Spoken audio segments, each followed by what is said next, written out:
Hi friends, this is Chris. Welcome back to the channel. So check this out. Millennials are doing better than baby boomers when they were at a similar age. And essentially, we're looking at average net worth of millennials versus average net worth of baby boomers. Millennials' average net worth is about 100K plus. You can take a look at baby boomers' average net worth is about 58K, something like that. So according to this chart, average net worth, the millennials are doing much, much better than their counterparts when they were at a similar age, the baby boomers. I know a lot of young people, when you look at this, you're like, what are you talking about? Things are, crazy expensive. Who's actually making it, etc. Well, I want to show you this chart, and this will sort of explain the first one. So this is average net worth here, and then this next one shows essentially the range of net worths out there for millennials compared to baby boomers. And you'll see the upper end of the range is much, much higher, and the lower end, unfortunately, is lower. I want to go through this stuff because I think it really illustrates well the importance of acquiring assets as early as you can in your life and the impact of your family's generational wealth. So if you take a look at the numbers here on the top end, and we're talking about millennials, the higher net worth, the most wealthy, is about $2.5 million. If you look at baby boomers, again, a similar age, right, adjusted for inflation, the high end was about $1 million. So you're looking at over double with millennials, right? But again, this is the range. So, your mileage may vary. One of the things that's going on, I think we've talked several times on the channel, if you have looser fiscal policy, right, easier to borrow money, it's easier to, go into leverage and acquire assets, right? And the more assets you get, it sort of compounds, right? So I already have 3 houses. I can borrow more money to get more houses, etc. It's the same with stocks. Once you have stocks, your brokerage lets you go into leverage and you can buy yet more stocks. And if you're not participating in the system, you're falling further and further behind. I know that this can be a sensitive topic for many people because you're talking about, your family situation, your personal situation, and how all these sort of things intersect. But I think it's important to understand how our system works and understand why there are differences in society. I want to go over 4 different scenarios. This is again in Barron's. They talk about millennial and they just do person A, B, C, and D. I'll go through these and I'll be curious, people in the community, which group do you identify with the most? And also, too, which group do your children identify with? And again, we're talking about acquiring assets as early as you can in your life, and also, too, the impact of your family's generational wealth. So this is person A, or millennial A. The high school grad renter, or millennial A. This person decided against college, right? So didn't go to college. Instead, jumping into hourly work at age 18. So started working right after high school. Unlike many workers in similar situations, the renter remained employed during various crises and built up considerable savings, right? So, the person is saving money, right? And they're always working. But as you can see here, even without access to a 401k plan. So they're not really saving for retirement in the way other people were with the 401k plan, which is, heavily advantageous. Now we'll take a look at person B, and we'll show you the end results after you understand the scenarios. So millennial B, like many of their peers, the indebted college grad, or millennial B, graduate with a 4-year degree and 20,000 in debt. The grad secured a job with a 401k, right? So they have a job, got a 401k going. But student debt was in the way of fully capitalizing on the benefit. Home ownership was elusive. So even though they do have the 401k, they can't necessarily, max it out where the employee would, put more money in because you're putting more money in and essentially compounds. And then not necessarily, some might be able to, but elusive, like some can get a home, but not necessarily everyone, right? So it's elusive or difficult. Another way to look at this is a millennial person C. Again, these are different scenarios for different people. The college grad homeowner, or millennial C, was lucky enough to get family help, right? They got help from their family, and a scholarship to pay for their 4-year college degree. That allowed an early start to saving and enough cash for a down payment for a home at age 35, followed by a focus on retirement savings, right? So essentially, they didn't have to rent as long as, say, millennial A is probably still renting. Person B, or millennial B, maybe eventually they're going to get a home, but right now it's difficult. And then person C, they're able to get a home at age 35, right? So you want to understand the difference between these people and sort of why that is. Take a look at millennial D, so person D. The early investor masters, or millennial D. emerged as the luckiest of the bunch. Parents paid for undergraduate and master's education, a high school graduation gift, right? So basically their parents paid for both undergrad and a second degree with their master's, and then they even got money after high school as a gift, right? A high school graduation gift demonstrated the power of investing early and led to a move into a 401k, right? So they started buying assets right after high school. Financial buffers helped ride out a layoff and take advantage of low mortgage rates to emerge ahead of peers. Some of the thing that's going on here is, and sort of the differences they talk about, and let's talk about with you, when you lose a job and you don't necessarily have any savings or other incomes to fall back on. So for example, in say person D's situation, they may own a couple rental properties, and so they're still bringing in money even if they lost a job, or when rates hit really really low. And I can't remember. I think it was like I can't remember the date, but I remember the pandemic where people were like refinancing their house and getting money for like 2%. I think that might have been the lowest of the mortgages. And some people, if you had the extra capital, you were able to take advantage of that, right? Person D could do that, whereas person A, B, and C may not necessarily be. So that would either be again with like refinancing or just taking a loan outright. One things that I want to look at with here as well is this sort of where people start out depending on their age, right? And again, you can see you have different starting points. So this is at 22 years old. Person B is already in the negative. Person C and D, remember this is essentially how much support your family gives you, are in the positive, right? And even person A is in the positive. So person B is actually starting out well behind the others. As we go through this, you're going to see. So this says upon college graduation, Millennial B graduates with student debt, right? So that's the difference there. Millennial C and D are debt free.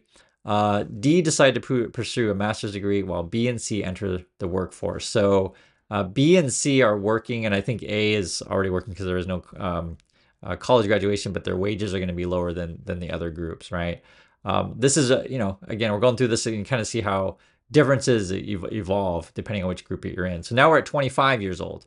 Millennial D finishes their master's degree, so they were in school longer than the other groups, and starts full-time job, contributing to 401k account after establishing emergency savings. So even though person D is working much later than the other groups, so they're again they started working at age 25, they're actually already ahead in net worth because they have much family help. So you can see they're at 39,000 compared to the other groups that are under that. So already at age 25, they're ahead.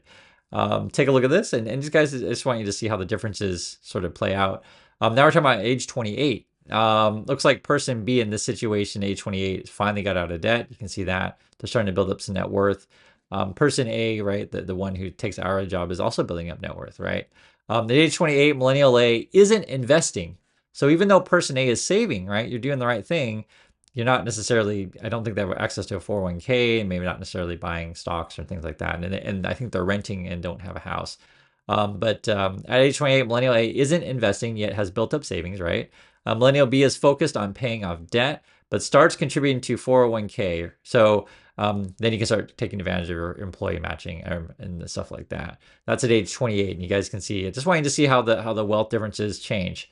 This is at age 28. Person D, right? Millennial D taps savings to buy a $200,000 home with a 4% mortgage rate, right? And these days, and this would be in the past, I laugh because these days, if you can get a house for 200,000, good luck. That's really, really cheap in today's money. But I think you guys get the gist. It doesn't matter what the price is. Just the point is they can able to get a house, and that would be they're at age 28. They can start looking at a house. Millennial B loses their job at 32. At 32, yeah. So they lost their job at 32, age 32 during the pandemic. Empties savings and 401k balance to make ends meet until securing another job 2 years later. So the pandemic, there was actually a lot of hourly workers that were still working, be it worked in food processing plants. I know these people are considered essential. Delivery people, these kind of things. Someone like a person B, right? This really wiped you out. And I remember the pandemic. So guys, I really remember there's a lot of people really struggling during that time. And essentially they had to, pull money out of their 401k, et cetera, right? And then they've already started later than others into, investing, but this even sent them back further. So this is sort of why we're seeing the gaps that we are. And you can see there was a major jump in net worth compared to on this is at 32-year-old between person D and then say person B. You guys can see the chart. Keep going here. This is good. I just want you guys to see like how this stuff plays out.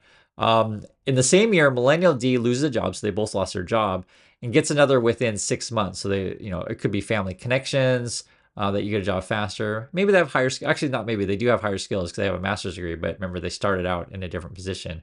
It says here, emptying the emergency reserve, but taking only a small withdrawal from the 401k. Okay, so they didn't have to eat into their retirement quite as much as the other person, which I think this says they liquidate all of it, I believe is what it says. Empty savings and 401k, yeah. So that was the difference. But remember, this person had started up earlier. The financial buffers help quicker recovery. And again, we've talked about this time several times on the channel. If it's possible, you want to have cash on reserve. Some people say 6 months, some say 9 months. I'll let you guys be the judge what makes sense for you. But essentially, if you don't have to dip in your retirement and just let your account grow, you can do much, much better. Obviously, more money is easier to do all of these things. I understand this, but I just want you guys to see the differences in this stuff. Let's take a look at this. This is by age 35. Now we're increasing in age here. Millennial C accrues enough money in savings to buy a $275,000 home, but stuck with a higher mortgage rate at 6.5%. So remember, person D, they bought their house at 200. I think they got lower. Was it like 4%? I think we looked at that.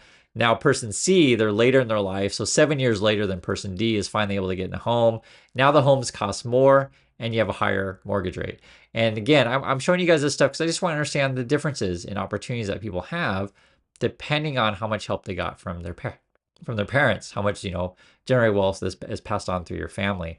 So person C is catching up a bit to net worth of person D, but they're still behind. And then person B fell down. Here's more. At age 36, after paying off student debt at age 36, Millennial B continues to rebuild savings and restarts 401k. So they're getting a later start in their contributions. But never more than company match, right? So, and this is actually something that is important. I always say, obviously you want to max out what your company does, but you can put in more, right? Why not? Put as much as you can, really. Moreover, you got here, Millennial D inherits. So again, this is a difference in family wealth. Inherits $50,000 at age 50 after their parent dies, providing an additional savings buffer, right? And this is so we jumped from age 36 here, and then we jumped like 14 years to age 50, and you see this like really big change in net worth. So now person D, and this is just compounding over time, is now 871,000 compared to the other groups. A and B are under 200,000, and then person C did all right. I mean, there's nothing wrong with having over close to 700,000. You guys can see, but I just want to understand the differences in opportunities here. Now we're at age 56. Millennial A, so that would be your hourly worker, opens an IRA. So this is much, much later because you get older and you're like, oh, I got to start thinking about retirement, these kind of things. And again, the earlier you can start, the better off you will be. And actually, if person A, even if you make less, they started working much, much earlier. If they, started investing at a very, very early age, let's just be honest, they're not going to be as like high as person D, but they can still do well for themselves. The problem is they just started too late.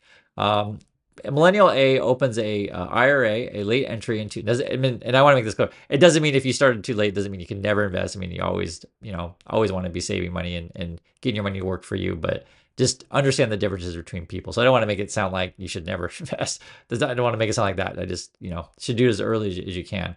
Also says here, Millennial B started investing after paying down debt years earlier, but had some interruptions along the way. And you can kind of see how person B, because their salary is higher than person A, they even though they started behind early on, they can jump ahead of person A. Meanwhile, millennials C and D have consistently invested since their late 20s. And again, this is age 56, reaping the benefits of staying in the market long term. And essentially, markets are hard to time. So you just keep adding money when you can and just, ride through the down trends. And in fact, when things go down, you do want to buy more. But this is now we're at retirement age 65. By retirement age, the millennials' net worth varies considerably, right? So because some people were in the market earlier, they're getting that employee matching, right? Family help, family inheritance. Now you have millennial person D at 3.4 million, millennial C at 2.3 million, millennial B at just under $1 million, and then millennial A at 388,000. And this is sort of where the differences come in. I showing you guys this stuff because I think it's just, again, important to understand how our system works. And then you can see the differences here. This is a home, so your home value, this adds quite a bit to your net worth, right? So this is your light blue. Your 401k is your dark blue, and then your savings is your, I can say, darker blue. It's interesting because the person here in Millennial C actually has, well, percentage-wise, their savings is smaller than person D. But at this point, I think it's clear though the differences here. And I think probably person B, maybe the savings is bigger because they don't quite have a house and maybe trying to save for a down payment, that kind of thing. This is at age 65, yeah. I want to show you this also if you scroll down. This is essentially the education that you need to get a good job in the USA, because it's something that channels on YouTube don't talk enough about. Yes, guys, it's important to invest, it's important to save, but it's also important to have a very, very good job. I mean, it's not going to hurt, of course. But you need more education for that in this day and age. So in year 2022, you can see here to get a decent job, and they're defining it. I'll read decent what a good job means here. Good jobs are defined as those paying a minimum of 43,000 in 2022. So at least 43, and honestly, that's not even really that much, to be perfectly frank. I mean, I think you guys know this. Things are just really expensive out there. And that's for workers age 25 to 44, right? Median nationwide is 82. Oh, what is this here? Yeah. Yeah. I mean, and it depends what state you're in also. So, I'll let you guys define what good job is depending on where you live. But the point is, if you take a look at this here, it's pretty clear in 92. And then if you go back to say, the 60s, if you just had a high school education, there was a larger percentage of the economy had, quote, good jobs where you could, get a house, have a family, these kind of things. As we fast forward into where we are today, I mean, more and more jobs require advanced education. Now, I know there's a pushback this day and age of like, oh, I don't need to go to college, that kind of stuff. I understand that. I mean, I understand that. But regardless, though, I'm just telling you the truth in this stuff. You got to have job skills, and you got to have advanced job skills. I know there's a lot of YouTube channels out there that sort of play down college, that kind of stuff. I'm not one of those channels. I think college is fantastic if you want to get a good career.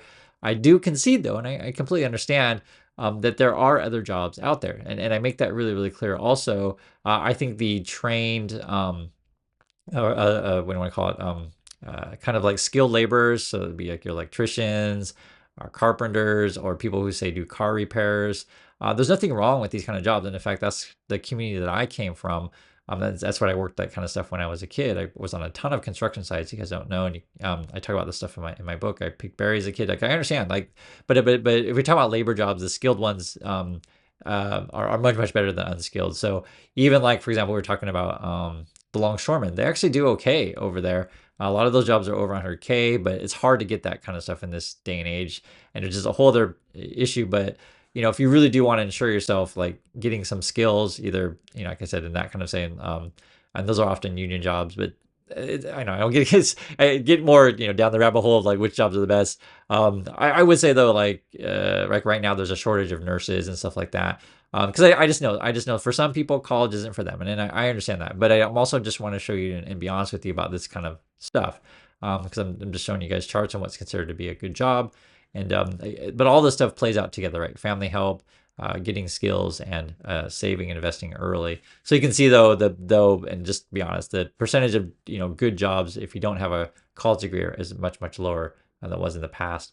There's one more chart here, and this is the median age, right? The middle point to where someone can get into a house. So it says here, the median age of first-time home buyers ticked down in recent years, but still significantly higher for millennials than previous generations. So back in 1981, the median age getting into your first house was 29. Today, it's 35. So it was actually higher a couple years ago. The age was it. So it's, more people are getting into houses today a little bit earlier, but still it is higher than in the past. So again, in 1981, the average median age was 29 to get in your first home. Now it's 35. I go through all this stuff, guys, and we talk about this stuff all the time on the channel because you have to, I mean, it's just part of how our system works these days. Start thinking about your future as soon as possible. And that's why I say so many times I'm completely against this idea that you got to get that sports car and you got to pay maintenance and essentially buy things that go down in value. I'm totally against that. But I understand if you look at Instagram and YouTube, stuff like that, you're like, oh my God, look how awesome all these people are that got that stuff. And And essentially, you don't know on social media where someone's starting point is, and you don't really know their full situation. You don't know. On these days on social media, someone could just be renting a car for a day and say, "Here in my garage, I have the knowledge to make you rich," and that kind of stuff. And it's all over YouTube, that kind of thing, and it may not be real. The thing is that you know your situation the best, and I'm just showing you guys charts of what sort of how the gaps, establish themselves as we move on into the future. And it's not just you, right? It's also to the family that you come from and the situation that you're in. I know for some people that can be kind of a downer. I understand, guys. I really do. But I just want to be honest with you about these kind of things. I didn't know this kind of stuff when I was young. No one really talked about it because I had never even seen money before. And that's why for me, I always talk about, when I went to school, like I met like really, really wealthy people. And then again, I talk about stuff in my book, but I moved around the world, lived in different cities. And, I just, you notice major, major differences between people. And then when I saw this chart, just yesterday, and I mentioned before in the video, and I want to share it again with you, it just becomes painfully clear what you need to be doing is as young as you can and as early as you can is essentially investing. So it's not just that, acquiring assets, but, getting into a house, etc. Now, nothing is guaranteed. I want to be clear on that. Nothing is guaranteed. We're definitely through a period of like low interest rates, easy to get money for a long time. Will we go back to that kind of era of, 0% interest? I would venture the guess to say probably not. Also, too, will we go into an era where you have inflated home prices? I mean, how much more can this stuff go? That part I can't predict. I feel like we are kind of toppy, but it doesn't necessarily mean that you don't want to invest and you don't want to accumulate assets. I don't. This is at least our current system. I still think it's going to trend this way, and I just think the gap between rich and poor is going to get wider because it's the gap between those who have assets and those who don't. So, I'd like to hear your thoughts on this topic. I do appreciate your time, and I'll catch you in the next video.